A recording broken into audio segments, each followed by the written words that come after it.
E aí galera, eu sou o Luan Ribeiro, sou professor de História e hoje a gente está aqui para falar um pouco sobre a Reforma Protestante.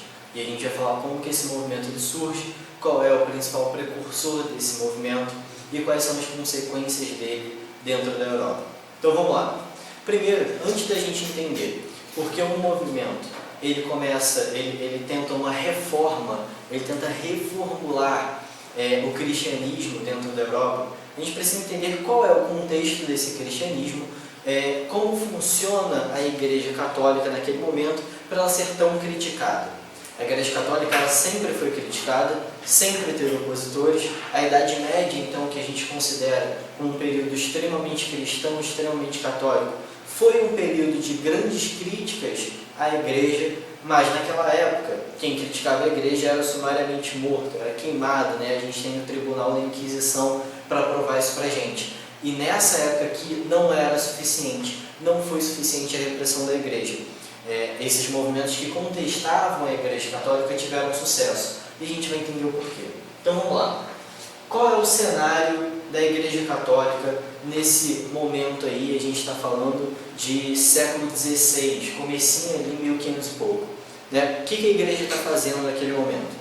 A Igreja, na verdade, desde a Idade Média, ela tem uma prática bastante comum, que é a venda de cargos eclesiásticos, ou seja, nobres pertencentes às elites, pertencentes às classes mais altas, eles compram cargos dentro da Igreja.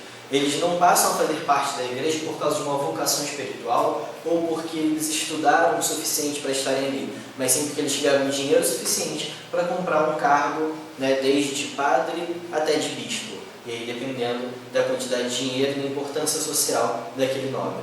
Isso, obviamente, é visto com muito maus olhos, porque são clérigos muito mal preparados, já que eles não tiveram uma ascensão dentro da Igreja de acordo com a sua sabedoria, de acordo com a sua experiência, mas sim de acordo com a sua posição social. Então, o clero, diante de todos os problemas que se passam no final da Idade Média, início da Idade Moderna, ele está despreparado para lidar com os questionamentos e com os pensamentos que surgem.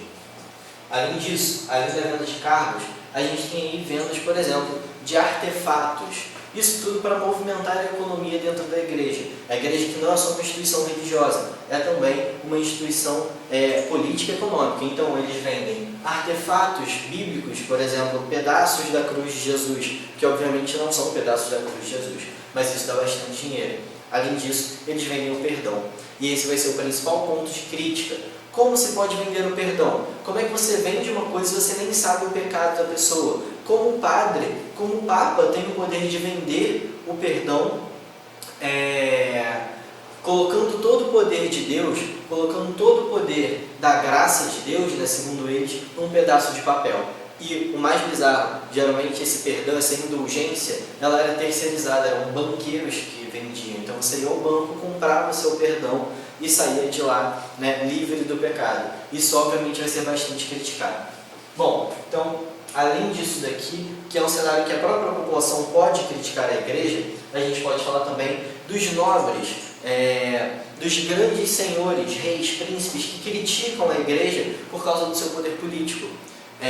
Príncipes, principalmente ali pela Alemanha, Polônia, etc., ali pela Europa Central e Oriental, criticam a Igreja pelo fato dela ser uma instituição que não se contenta simplesmente com o âmbito religioso, e ela interfere diretamente na política desses lugares. Né? E aí a nobreza alemã, como grande crítica à Igreja, vai ter um papel fundamental que a gente já vai ver. Bom, então dentro desse cenário aqui caótico de críticas à Igreja, a gente ainda tem mais um fator facilitador para os críticos, que é a imprensa. A imprensa inventada por Gutenberg no século XV, ela vai ser bastante utilizada e bastante útil. Por quê? Agora os meus pensamentos não vão só de boca em boca. Eu posso usar a imprensa para espalhar meus pensamentos pela Europa inteira. E eu massifico essa crítica à Igreja Católica. E o primeiro cara que vai fazer isso em massa, se utilizando dessa imprensa, se utilizando dessa massificação da informação, vai ser Martinho Lutero.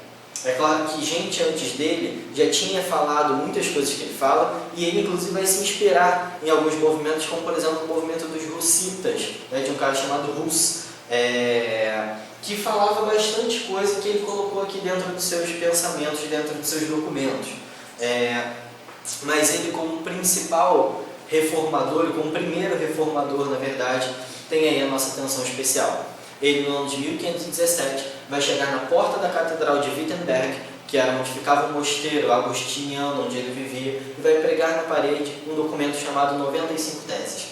São 95 parágrafos, obviamente a gente não vai falar de todos, né, mas são 95 parágrafos de críticas à igreja. Ele não queria romper com a igreja no momento, ele queria que a igreja mudasse, que a igreja se reformasse. Mas, obviamente, depois de todas as críticas à igreja católica, ele foi excomungado e aí sim, ele cria uma nova religião, a religião luterana, que é baseado nesse documento aqui, as 95 teses, e tem esses pontos aqui como pontos principais.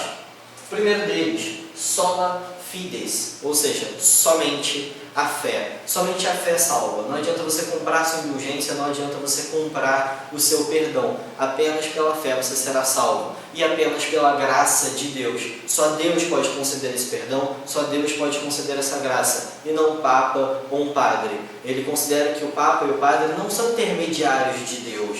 Eles são simplesmente homens que têm como função instruir a população. Então a gente olha aqui para sola gratia, somente a graça vai salvar aquela população. Ele pede também a Bíblia em língua comum. Ele vai ser o primeiro cara que vai traduzir a Bíblia e vai comercializar, vai distribuir essa Bíblia por aí. É uma Bíblia em alemão, já que ele morava onde hoje a gente chama de Alemanha. Então, essa Bíblia em língua comum vai ser algo que vai ser pleiteado por ele, por todos os seus seguidores e por todas as outras religiões que vão surgir a partir daí.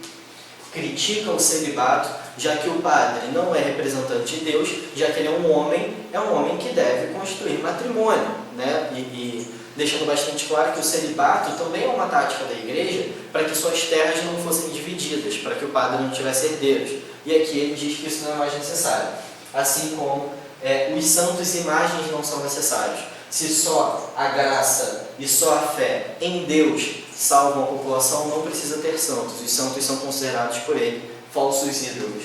E por último, dos 7 sacramentos que a Igreja Católica prega, ele só quer deixar 2. O batismo, que seria a confirmação de que aquela pessoa ela é uma criatura de Deus, e a Eucaristia, que é uma representação do corpo de Cristo. Não como a Igreja Católica fala, que é efetivamente o corpo de Cristo. Aqui ele fala, não, é só uma representação, é só uma ideia. Ele quer um culto simplificado, ele quer uma missa muito mais tranquila de se entender, e não aquela missa toda rebuscada que a gente tem durante a Idade Média na Igreja Católica, que na verdade ninguém entendia nada, né? E aí, por último, só para a gente pontuar aqui, obviamente a nobreza alemã vai gostar disso. Se a gente está num momento em que o Papa é um entrave ao poder dos nobres, a nobreza alemã vai olhar para esse movimento e vai falar, bom, isso parece ótimo. Ela não questiona a autoridade da nobreza, mas ela questiona a autoridade do Papa. E aí, se a gente adere a essa nova religião, a gente tem uma separação da igreja,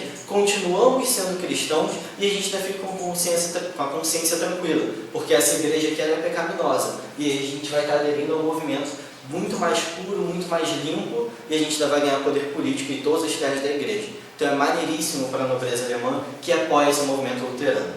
Bom, quanto às outras religiões, fica para uma próxima hora. Valeu!